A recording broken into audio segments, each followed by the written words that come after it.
Hi, I'm Erica Orr, and welcome to Creative InnerView. Today, I have Jennifer Cooksey of After Dark Creations. She is an artist, a curator, a writer, an extraordinaire. How are you doing today? I'm very good. Thank you for having me. Yeah, and so we actually met this year. You were on the podcast, which is great, and then you worked on a couple art shows with me. I know, yeah. So it's so exciting. So talk about how you got into art world. So I've been participating in art shows for going on 3 years now. So yeah, actually this month it'll be my 3rd year in the San Diego art scene, like professionally. I just started showing at small shows, pop-up events, and then I started making friends. And you talk to artists, they're very welcoming, and before I knew it, I just started participating in more and more shows. So awesome. It kind of just snowballed really fast, and then I kind of fell into curating just because I had ideas for pop shows, and there wasn't a ton around. Yeah. So I was, I wanted to do something. I wanted to show more, basically. So I asked Johnny and Paul from Thumbprint Gallery if I could show, and they were kind enough to give me 2 venues, and I've just been kind of going ever since. Nice. Yeah. So what 2 venues are you doing around San Diego? I am doing Subterranean Coffee Boutique in Hillcrest and Subterranean Coffee Boutique in North Park. Nice. Yeah. Awesome. And how are those shows going? Oh, it's so much fun. I love meeting the new artists, and I have a lot of first timers who are coming in because it's a very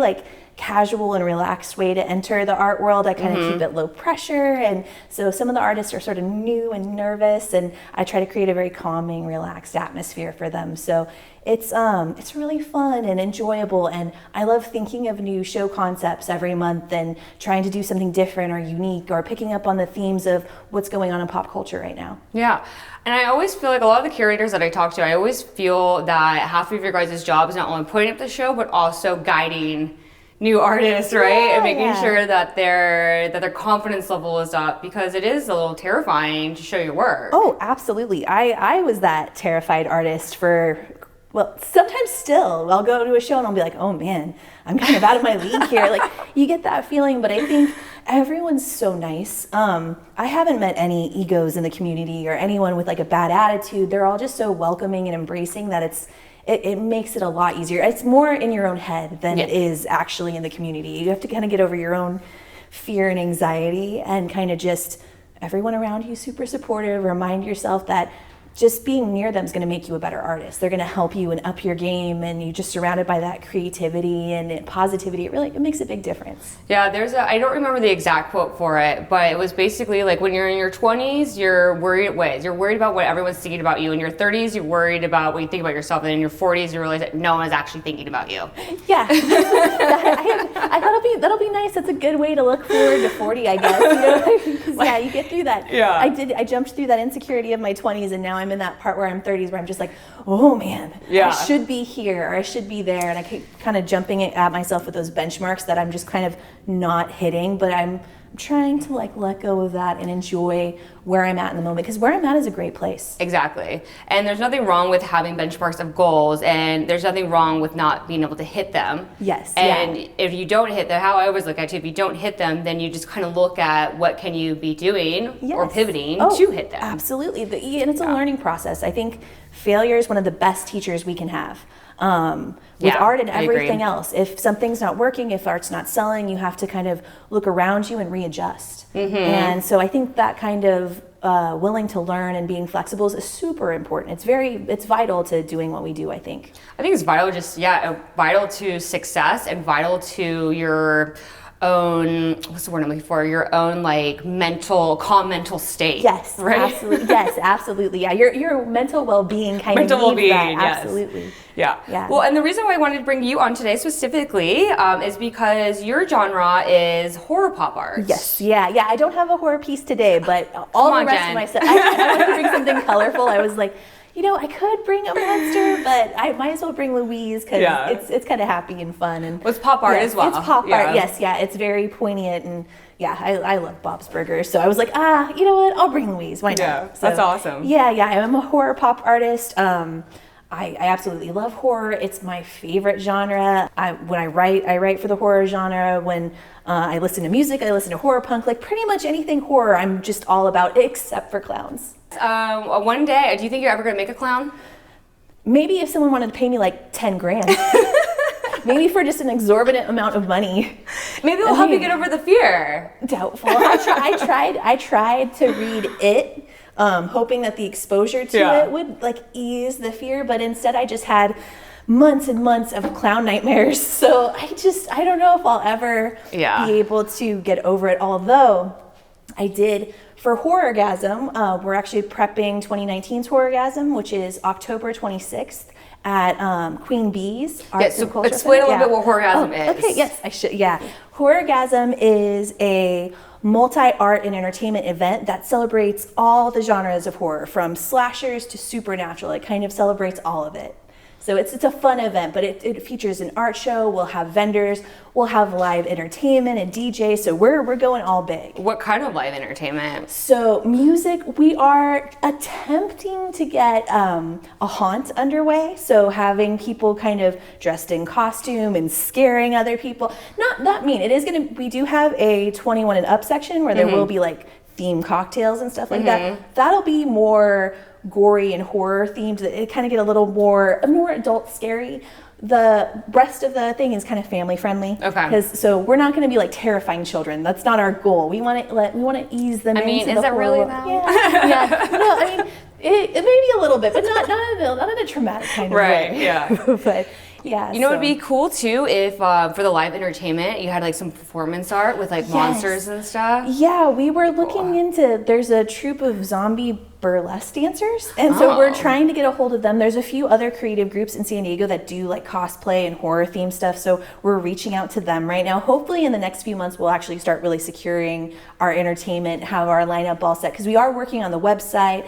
We just started doing the promotional imagery, which does include a clown. Okay. So I bit the bullet and I was like, okay, fine, because it is coming out and that's huge, and I know people love it. So talk about the process of developing Horrorgasm. So this is your second annual one, right? Yeah. And this one is a lot different than your first one. Yeah. Because the first one was, and correct me if I'm wrong, it was at multiple locations. Yes, yeah, you're right. So it started out as an art crawl. So I noticed that everything really awesome that's horror related is up in LA.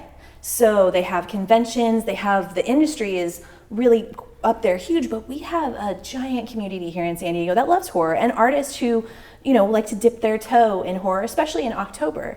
So I realized there was a need for that community existed here, and it wants to be seen and it wants to celebrate horror just as much as LA does.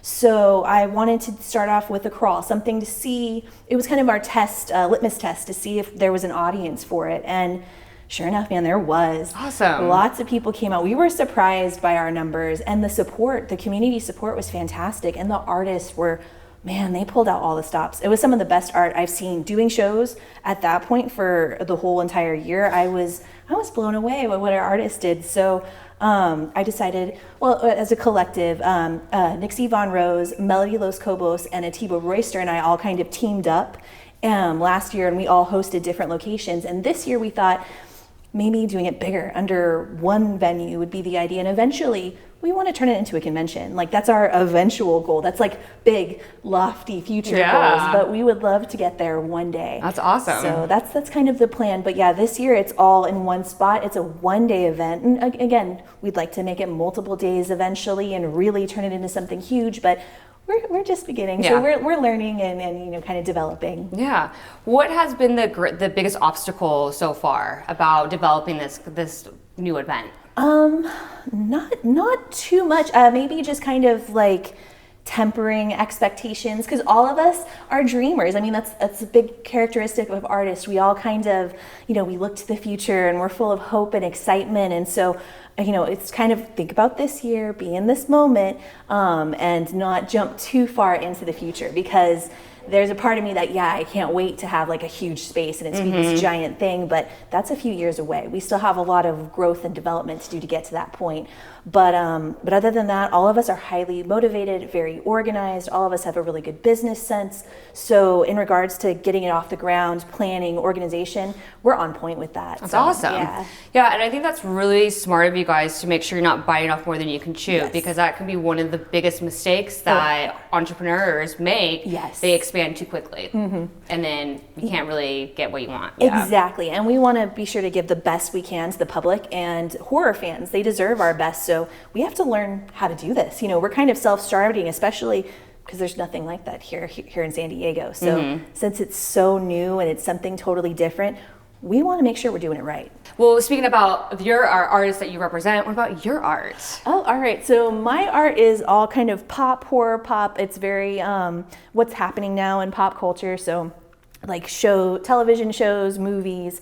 I love horror, so I do a lot of the classic monsters and, you know, just kind of low budgety stuff that a lot of people think is garbage, but I think is golden. So that's a lot of my work. It's a lot of tongue in cheek. I try to have a sense of humor about my work and life because everything else is so serious. Yeah. And if someone can see someone who pieces my art and go, oh my gosh, I loved that growing up, or it makes them happy, that makes my day. Like, that's the whole point. And you actually create these pieces in like a matter of hours. Yes, yeah. So, which I find so impressive. Yeah, my dad was an artist and he was incredibly fast. All of his work he's very methodical about how he lays out his workstation and everything. And he works really efficiently and very quickly. And I grew up watching that. So yeah, I can make a big piece in about 4 hours. This one probably took me about 3.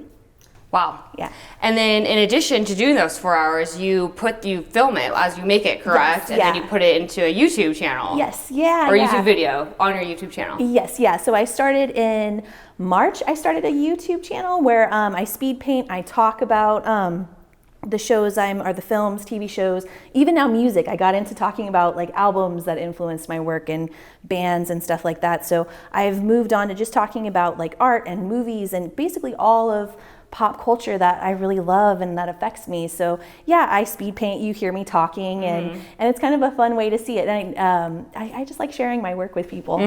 That's awesome. And so why are you so into pop art? I love pop art myself, but what about it specifically really captivates you? So when I started doing art, I started doing Dia de los Muertos art.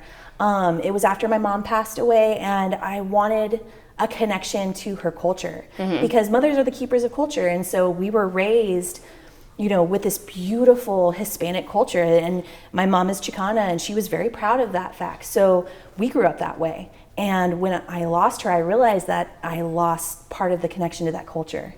And so part of me getting into that form of art was a process of mourning and honoring her memory. And as I continued on my journey as an artist and creating and changing my style, I started to incorporate things that I celebrate. Instead of just a system of mourning or grieving, it became something of a celebration. And what I love is horror movies and punk music and fun stuff like that. And so that started coming more and more into my art, and I just kind of jumped feet first into being a pop artist. There you go. Yeah. I love it. So what I'm hearing is that art to you is something to help celebrate life. Yes, absolutely. Celebrate the things that you love, and of course not to take life so seriously. Exactly, yes. Right? Yeah. I know. I'm in it with a sense of humor. Seriously. Because, I mean, if you look at what's going on in the world around us, it's a scary time. It's a scary place to be in, and everything is so heavy. Like, I watch the news and I like instantly get a headache. I'm just like, oh my God, what is happening to the world around us? And it's discouraging and upsetting, but our art can be a way to, you know, relieve that tension and focus on something that's positive. And also, I mean, you can use your art for a purpose. Generally, a few times a month, I'll donate the proceeds of sales of my art to causes that I believe in. That's awesome. So it can also go into activism if you want it to. Yeah. Well, so people can buy your art and then donate to the causes that you like to donate to. Yes. Where can people find your website and all that fun stuff? So I'm at www.afterdarkcreations.com. You can search me on YouTube at After Dark Creations. I don't have a custom URL yet because I'm just a baby channel. Come on, subscribe, guys. Subscribe. Please, grow it. Yeah, it's a tiny channel, but we're working on growing and getting bigger. So yes, you can find me online. I'm also on Instagram. It's at After Dark Creations. And on Facebook as well, I post call to artists. So if you're like an emerging artist and you want to do shows, please come to me. I welcome everyone. Awesome. And Horrorgasm is October 26th? Yep, at Queen Bees. Awesome. Yeah. Perfect. Thank you. Well, thank you, Jen. I appreciate your time. It was such a pleasure. Thank you You're so welcome. much. This was fun. And thank you to everyone out there, and stay creative.